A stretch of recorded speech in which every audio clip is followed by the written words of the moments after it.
নমস্কার, কেমন আছেন আপনারা সবাই? আশা করছি ভালোই আছেন, আমরাও ভালো আছি। আজকের ব্লগটা সকাল থেকেই শুরু করে দিয়েছি।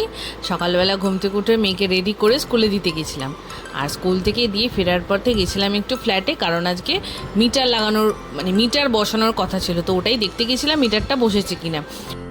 তারপর বাড়ি এসে লেগে পড়লাম ঘরের কাজে, রান্নাবাড়ি করতে। তো রান্না করার আগে আমি একটু সবজিগুলো গুছিয়ে নিয়েছিলাম কি করব। তবে পরের সপ্তাহ থেকে আর তাড়াতাড়ি ঘুম থেকে ওঠার কোনো ব্যাপার নেই, কারণ পরের সপ্তাহ 22 তারিখ থেকে ওদের স্কুলটা অনলাইন ক্লাস স্টার্ট হয়ে যাচ্ছে। ওই গরমের ছুটির আগে যতদিন ক্লাস হওয়ার কথা সেই সবকটা ক্লাসই ওরা অনলাইনে করাবে, কারণ বাইরে প্রচণ্ড গরম, সরকার থেকে বলে দিয়েছে। তো গভর্নমেন্টের নির্দেশেই ওরা অনলাইনে ক্লাসটা করাবে। তো যাকে তো আমার ভোরবেলা ওঠার ওই চাপটা থাকবে না। মোটামুটি ওদের গরমের ছুটি থাকে স্কুলে 1 মাস, আর এই অনলাইন ক্লাসের চক্করে মোটামুটি 1.5 মাস 2 মাসের মতনই হয়ে যায়। কিন্তু একটা কথা কি, এই স্কুলটাতে না এই ছুটিটাই এত লম্বা পাওয়া যায়, বাকি আর কোনো ছুটি তেমন একটা বেশি ওরা দেয় না।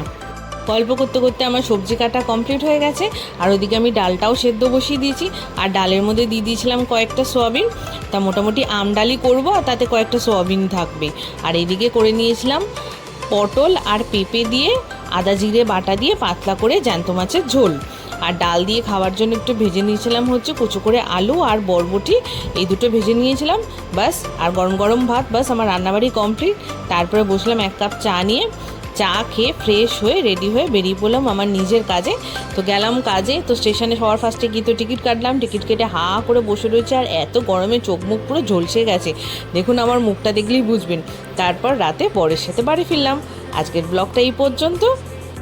আর ভিডিওটা ভালো লাগলে একটা লাইক আর চ্যানেলটা সাবস্ক্রাইব করতে ভুলবেন না।